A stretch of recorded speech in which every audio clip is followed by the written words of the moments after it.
Fundamental theorem of arithmetic. ठीक है, किसके विषय में बात करेंगे? फंडामेंटल थ्योरम ऑफ अरिथमेटिक के विषय में हम बात करेंगे। ठीक है, तो सबसे पहले हम क्या देखेंगे? इसका स्टेटमेंट देखेंगे। ठीक है, स्टेटमेंट देखेंगे और इस पर कुछ एग्जाम्पल देखेंगे हम कि ये फंडामेंटल थ्योरम कहना क्या चाहता है। ठीक है, कि इसका पर्पज क्या है। ठीक है, तो सबसे पहले हम जो आपका फंडामेंटल थ्योरम है उसका हम स्टेटमेंट देख लेते हैं। ठीक है, कि फंडामेंटल थ्योरम कहना क्या चाहता है। ठीक है, तो every composite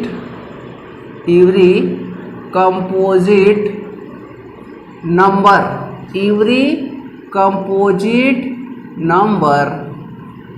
can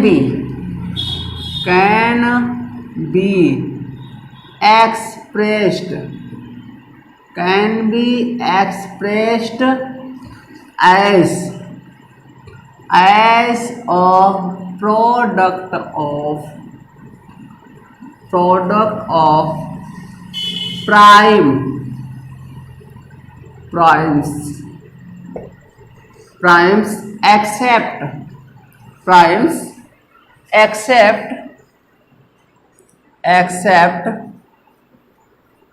for the order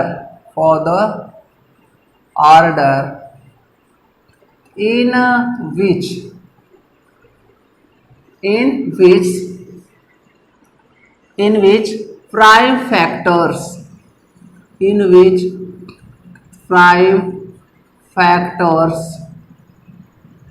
prime factors occur.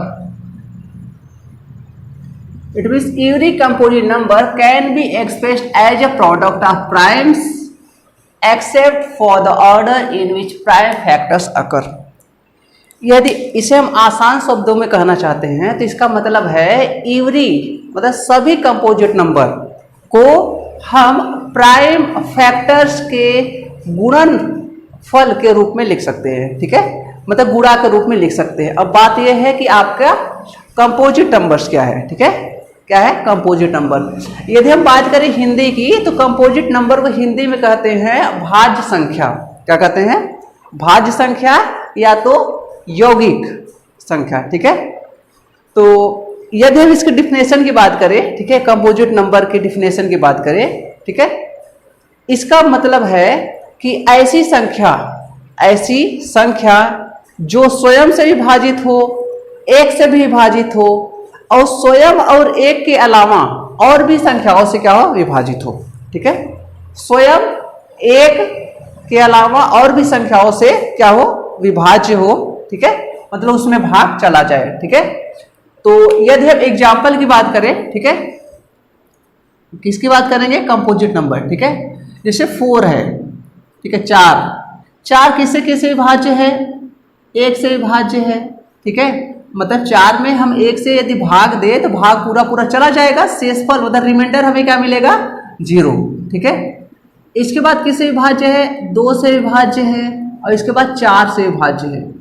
ठीक है, यदि हम 4 की बात करें, ठीक है, 4 डिविजिबल है, मतलब 4 is divisible by 3 numbers 1, 2 and 4। ठीक है, मतलब 4 कम से कम, ठीक है, कम से कम, ठीक है, 3 संख्याओं से देखिए क्या है? विभाजित है, 3 संख्या से विभाज्य होगा ही। ठीक है, तो ऐसी संख्या क्या?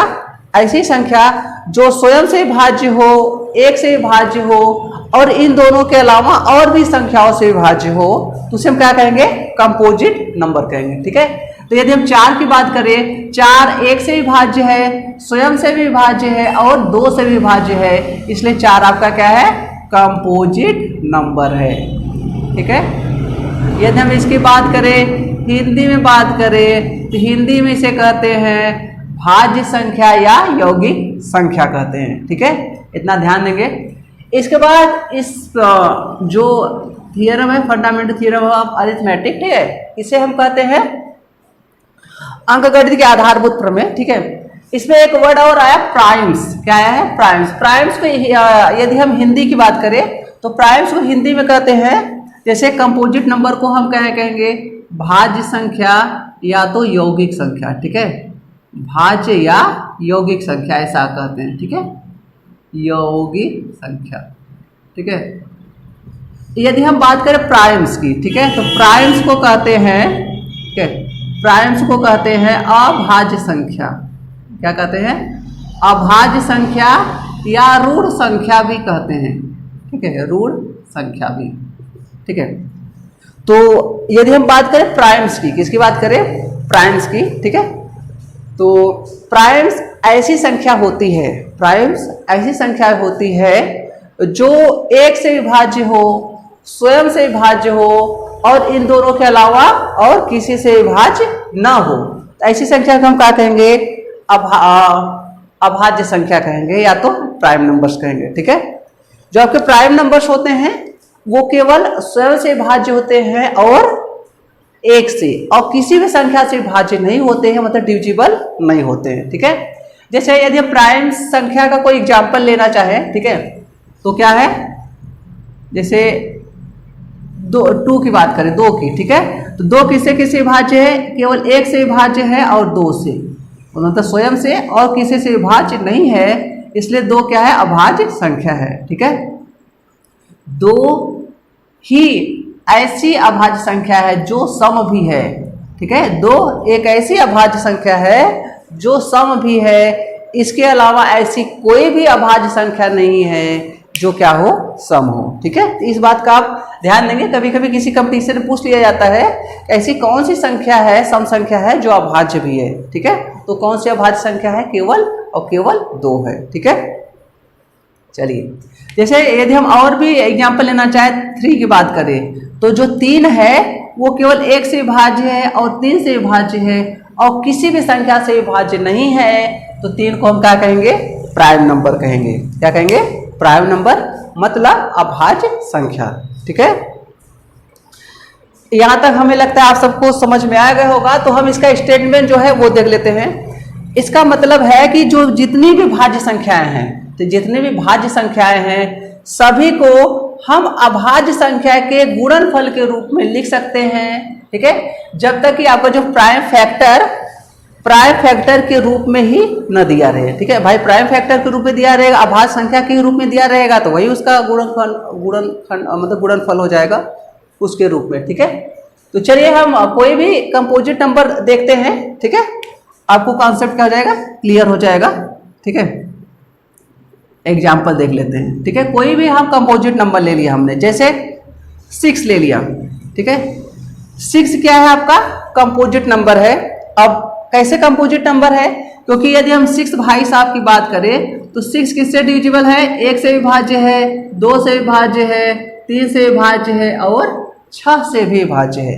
तो कम से कम 2 से अधिक संख्याओं से क्या है? विभाज्य है, ठीक है।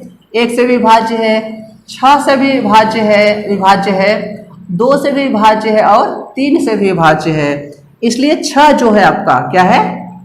भाज्य संख्या है, ठीक है। तो ऐसी संख्या जो कम से कम, ठीक है, कम से कम 3 संख्याओं से विभाज्य हो तो उसे क्या कहेंगे हम? भाज्य संख्या, ठीक है।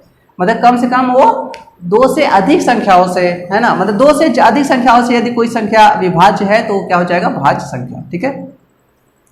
यदि हम 6 की बात करें, 6 क्या है? आपका भाज्य संख्या, ठीक है। इसके बाद 6 का यदि फैक्टर करना चाहें, ठीक है, आप सब जानते होंगे लॉन्ग डिवीजन मेथड से 6 का यदि हम फैक्टर करना चाहेंगे, ठीक है, तो क्या आ जाएगा? 2 3 जा 6 एंड 3 1 जा 3। 2 एंड 3 दोनों क्या है? आपका प्राइम नंबर है, ठीक है। तो इसका ध्यान देंगे, मतलब अभाज्य संख्या। तो 6 को यदि हम लिखना चाहें तो क्या लिख सकते हैं? 2 into 3, ठीक है। तो ये आपका क्या हुआ? कंपोजिट नंबर हुआ, मतलब भाज्य संख्या, ठीक है, कंपोजिट नंबर।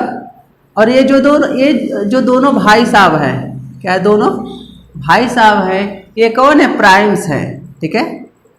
तो हमने क्या किया? कंपोजिट नंबर को हमने प्राइम नंबर के रूप में लिख दिया, ठीक है। कंपोजिट नंबर को हमने क्या किया? प्राइम नंबर के रूप में लिख दिया, ठीक है। 16 में तो सीएम बन गया, ठीक है। तो इस तरीके से, है ना। तो अब क्या? कंपोजिट नंबर को भी क्या हमने लिख दिया? प्राइम नंबर से। तो ये भी भाई अपने तरीके से बिहेव करेंगे, 16 में तो सीएम बन गया, ठीक है। तो इस तरीके से, तो और भी यदि हम कंपोजिट नंबर की यदि हम बात करें, ठीक है, जैसे और भी कंपोजिट नंबर की यदि हम ले लेते हैं, ठीक है, कंपोजिट का मतलब भाज्य संख्या, ये दिमाग में आप सब रखे रहना। जैसे यदि हम 8 की बात करें, ठीक है, तो 8 को हम किस रूप में लिख सकते हैं, 2 × 2 × 2। तो हम यदि हम ध्यान से देखें तो 2 आपका क्या है, प्राइम नंबर है। 2 क्या है, प्राइम नंबर है, ठीक है, इस तरीके से। यदि हम 12 की बात करें, किसकी बात करें, 12 की, ठीक है, तो 12 भी आपका क्या है, कंपोजिट नंबर है, ठीक है। तो यदि हम फैक्टराइज करना चाहें प्राइम नंबर के रूप में, ठीक है, तो क्या हो जाएगा, 2 × 2 × 3, मतलब 2 2 जा 4 3 जा 12, ठीक है। तो ये देखिए 12 आपका क्या है, मतलब जो 12 है भाज्य संख्या है, और जो आपका 2 है 3 है ये क्या है, अभाज्य संख्या है। तो हमने भाज्य के रूप में, जो आपका भाज्य है उसे हमने किस रूप में लिखा, अभाज्य संख्या के रूप में लिखा। इसी को क्या कहते हैं, अंक गणित की आधारभूत प्रमेय कहते हैं, या तो फंडामेंटल थ्योरम ऑफ अरिथमेटिक कहते हैं, ठीक है।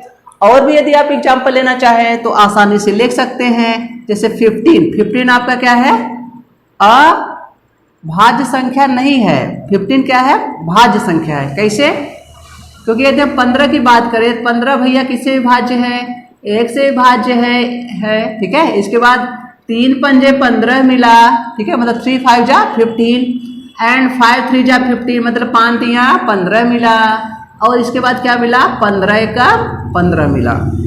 तो ये क्या है आपका, क्या मिला हमें कि ये क्या है, 15 कंपोजिट नंबर है, मतलब भाज्य संख्या, ठीक है। यदि हम इसका फैक्टर करना चाहें तो 3 × 5, ठीक है। तो क्या लिखना चाहें, 3 × 5, मतलब कि जो 3 है एंड 5 है दोनों क्या है, प्राइम नंबर है, ठीक है। एक वर्ड यहाँ ऐड कर लेंगे, unique composite number can be expressed as a uniquely, ठीक है, ये ध्यान देना, यूनिकली ऐड कर लेना इसमें, ठीक है। यूनिकली मतलब अद्वितीय रूप से, मतलब उसके अलावा और किसी भी तरीके से आप प्राइम नंबर को के प्रोडक्ट, मतलब कि फैक्टर के रूप में आप नहीं लिख सकते। तो इसका आप ध्यान देंगे, ठीक है।